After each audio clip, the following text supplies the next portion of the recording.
Hosted by you/Brightside256. I have seen a lot of crazy people in my life, but my potential future mother-in-law is the absolute worst person I have ever met.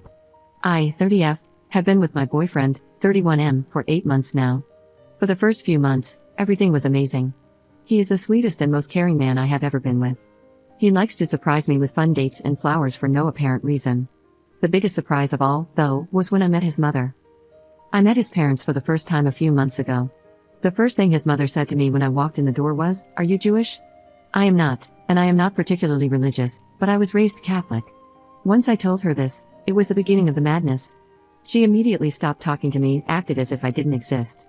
I was extremely nervous about meeting my boyfriend's parents, so this broke my heart. I was determined to make a good impression, so I kept trying to connect with her. This was a huge mistake, and I should have just let it go. Once we were all seated for dinner, she finally decided to try and make conversation. I have naturally red hair, and she asked me if my parents have the same color. I told her that I have the same hair as my mother. She then had the audacity to ask me, "Does the carpet match the drapes?" I had no idea how to respond and just sat there, stunned. Seeing my reaction, she said, "Don't worry, I'll just ask my son about it later." I looked over at my boyfriend, who seemed equally shocked, but he didn't say anything. She then started to go on about my hair being too curly. She told me that I really need to learn how to run a brush through my hair and think about my appearance more when I am out with her son. Then, when I didn't eat much at dinner, she gave me her version of a compliment. I was told it was good that I am watching what I eat because it would be a shame if I got any bigger. This was just my first meeting with this woman. As soon as I got into my car, I burst into tears and cried all the way home. My boyfriend was texting me and apologizing for his mother's behavior, but the damage was done, and I told him I needed time to think. He went into apology overload after this, sending flowers to my office every day and leaving me messages begging me to talk to him. I finally agreed, and we went out to dinner. He told me he had spoken with his mother about her inappropriate comments and swore it would never happen again. With this reassurance, I decided to give it another chance. Fast forward 2 weeks to when he invited me to a family birthday party. This time I would also be meeting his sisters and grandparents. His grandparents and sisters are awesome people. They asked me normal questions about my job, family, and friends. His mother seemed to be avoiding me throughout the evening, and honestly, I was okay with that. I went to grab something from my purse and noticed that it was not where I left it. I looked everywhere but could not find it. I went and asked my boyfriend, and he began to help me look. He then got a strange look on his face and quickly went upstairs. I could then hear a lot of yelling begin upstairs. He came back down holding my purse after a few minutes and told me that we were leaving. Once we got in the car, I asked him what was going on. His mother had taken my purse so that she could see my driver's license. She intended to try and run a background check on me. He told me she had mentioned this earlier, but he honestly thought she was joking. I thought it was best to avoid any of his family functions for the time being.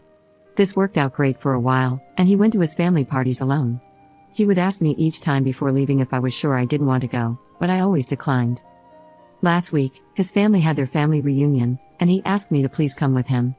I was very reluctant, but considering there would be so many people present, I didn't think she would pull anything. When we got there, everything was going great. I met his extended family and got to catch up with his sisters.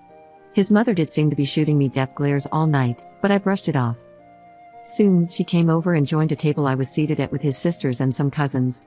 The conversation was pleasant as we were talking about his sister's children. His sister has a daughter who is 12 and the same age as my niece. I then showed his sister a picture of my niece on my phone. His mother took a look at the screen and began to laugh. She told me she hopes that if I and her son ever have children, they don't look like my niece. My niece is beautiful, by the way, and she is only 12 years old. What kind of monster attacks a 12-year-old child's appearance? This was my breaking point, and I went off like a volcano. I started to scream at her and told her she is the most evil person I have ever had the misfortune to meet. I told her that if I ever did have children with her son, she could be certain she would never meet them because hell is too far to travel to. I'm not 100% certain about everything I said, but from what his younger sister later said, it was epic. She began to play the victim and wailed that I had just misunderstood her joke. My boyfriend came rushing over at this point, and she threw herself into his arms, telling him I am a horrible woman and he needed to throw me out right now. He told her that wasn't going to happen and to stop making a fool of herself. She seemed to accept this for a moment and sat back down, but she just kept sobbing that I didn't understand how to take a joke. Then something in her snapped as she noticed something my boyfriend was holding in his hand and began to have another meltdown. I didn't understand what was happening at this point and just stood there watching a grown woman pitch a fit like a toddler. None of what she was saying made any sense to me, as it was mostly incoherent screaming, but I did pick up on many derogatory comments directed my way. My boyfriend then told me we were leaving and told me to grab my things. As I started to get ready, his mother made a lunge for my boyfriend's hand and grabbed the small box he was holding. She then looked me dead in the eyes and said, "You will never have this ring, you little bitch." She ran outside and threw the box down a storm drain. It turns out that my boyfriend was intending to propose to me. He had just obtained his grandmother's ring while we were at the reunion. His grandmother is completely heartbroken because now her ring is down a storm drain instead of continuing on in the family as she had always wanted. I don't know where to go from here. I'm devastated, confused, and exhausted. Can I ask him to never see his mother again? Is it my place to say something like that? I'm sorry that my story is so long, but I really needed to get this rant off my chest. Update 2 weeks later. I have been receiving a lot of messages asking for an update on the ring situation. Unfortunately, it could not be found. The city came out to try to assist, but they were unable to uncover anything. My fiancé and his family were devastated by this, and many of them have ceased communication with my future mother-in-law because of it. The ring held significant sentimental value within the family, more than I had understood at the time of writing my first post. This was literally the straw that broke the camel's back for many family members. His sisters have chosen to maintain contact with his future mother-in-law, and one of them told me that she is playing the victim card, claiming she had a mental break and that we all need to be more compassionate and understanding of her. I call this total crap, and I know she knew exactly what she was doing when she threw the ring down the storm drain. I have a theory that the ring never went down the drain to begin with. I suspect she might have hidden the ring somewhere on herself and only threw the box down the drain. I have no way to prove this, but I have expressed this concern to my fiancé and his family. It's a rather large house, though, so if the ring was hidden, it could be anywhere. I don't think it will be found anytime soon if that's the case. On a happier note, I am now engaged to my fiancé. My engagement ring does not have the same sentimental value as the other ring, but I love my new ring just the same. I'm very happy to be engaged, and I cannot wait to spend my life with my fiancé. My fiancé is now low contact with his mother, but word has reached her that we are engaged. After she found out, she apparently refused to leave her room for 3 days, refusing to speak to anyone or eat. The drama of this woman is unbelievable to me. Soon after I was informed about her condition, I started receiving a lot of strange emails and phone calls. I began getting calls from strange men asking me to perform various intimate acts. Obviously, I was mortified by this and immediately changed my phone number. I told my fiancé what had happened, and he thinks someone must be giving out my number by mistake when meeting these men. I didn't believe that, so I did a Google search of my phone number and found a few Craigslist ads written about me. The descriptions were just too similar to my appearance, they even mentioned my red hair. I truly believe my future mother-in-law is behind this. She knows how to post on Craigslist, as she sells a lot of used items online. I have also mysteriously been signed up for a variety of dating and porn sites. If this is my future mother-in-law, then I just don't know when she is going to stop. This is such a low level to stoop to, and I cannot believe how pitiful this woman is. I showed all of this to my fiancé and told him about my suspicions. He doesn't think his mother has the technical knowledge to pull this off. Then, what he said next chilled me to my bones, as I had thought his older sister liked me. He said his older sister had mentioned that to maintain a healthy relationship, you should be checking your partner's phone daily. She proceeded to tell him there should be no secrets, and I shouldn't have a problem showing him my phone when he gets home. I was planning to ask his sisters to be in my bridal party, and now I don't even know where I stand with them. Do they hate me too? What in the hell did I do to deserve this? I truly don't know who I can trust anymore. I have decided to limit what I tell them going forward, as I currently suspect they are my future mother-in-law's spies. For now, I'm going to try to enjoy my engagement and put this all out of my head. I guess I will just wait and see what happens with his family. Second update 20 days later. I have been getting messages asking for an update on my situation with my future mother-in-law, so I thought I'd make a quick post about what happened most recently. My fiancé went no contact with her after everything that happened. This lasted about a week before she showed up banging on our door. My fiancé was at work, and I was home alone at the time. She was wailing that she was sorry and just wanted to see me to apologize. Since I have neighbors who were beginning to watch this spectacle, I let her inside to talk. At first, she was very apologetic and said she just wanted to have a fresh start. She was pretty convincing, and I was actually considering just letting it all go. That's when she saw my Christmas tree, and all hell broke loose yet again. She began to scream that I was trying to convert her son to Christianity and that I was just a little whore trying to ruin her family. I kindly asked her to please leave and told her she was not welcome here, but she refused to budge.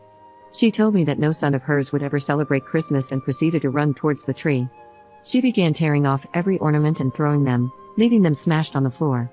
I have many childhood and family ornaments on my tree that are very precious to me. Several were smashed in her rampage. I had to grab her and physically drag her away. This ended with her punching me several times and biting my hand. I finally managed to throw her out the front door and grab my phone to call the police. She proceeded to scream like a banshee out front and call me every name in the book. The police arrived soon after. And just like that, she completely stopped her fit and began to try and play the victim. She told the police that I was an intruder in her son's apartment and that I had attacked her. The police had arrived with an ambulance, and she was promptly taken to it because she was feeling faint and in distress after my brutal assault on her.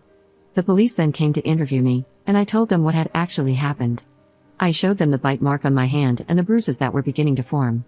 My fiancé arrived at the scene and immediately came to my side. He confirmed to the officers that I do live there and that his mother is a nutcase. Seeing that her son was siding with me sent her into yet another tantrum. The police asked me if I would like to press charges against my future mother-in-law. I looked to my fiancé, and I could tell he was conflicted about what to do. I had to do what would make me feel safe in the end, and I decided to press charges. My future mother-in-law was first taken to the hospital and then arrested upon her release. She is now facing charges for assault, and I have taken out a restraining order against her. This has placed a serious strain on my relationship with my fiancé. He and the rest of his family want me to drop the charges against his mother. He tells me that since I have a restraining order, she can no longer come near me, so I have nothing to worry about. I don't think he fully understands how terrifying this experience was for me. He tells me that it is my decision in the end and that he will stand by me, but he doesn't want to see his mother go to prison. Part of me just wants to pack my bags and run. I told him that I felt this way, and he is begging me to stay with him. He says that we can move and have no contact with his family in the future. I am so confused and conflicted about what to do. Third update 6 months later. Well, everyone, I know I will be trashed for being so stupid, but many of you have asked for an update. I left my fiancé after everything happened, and I was heartbroken. A few days after leaving and staying with my parents, I found out the news. I am pregnant. I went to the apartment to tell him the news, and his mother was there. Yep, he decided to side with her. She screamed the loudest banshee scream I have ever heard. She told me I needed to get a termination immediately. I told her that I would not do that. I planned to keep the baby. That is when this monster attacked me. She started to hit me, including my stomach area. After this, I called the police. The bastard did nothing to help, only said stop to her from the sidelines. I think he wanted the baby to die. Luckily, they are doing just fine. I truly regret dropping the restraining order. I now don't know what to do. I think he still has rights as a father, but I don't know how to fix it so they don't have access.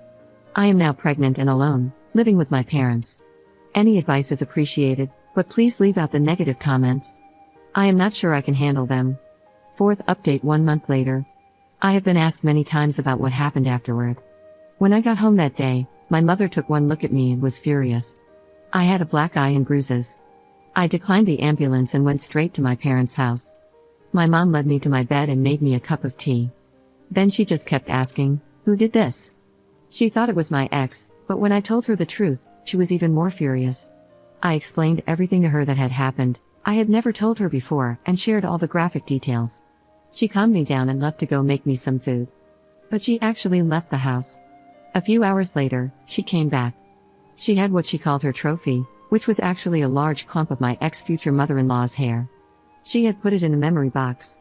She told her that she would never lay eyes on her grandbaby and said many other colorful things. My mom is actually a former bodybuilder and very into fitness.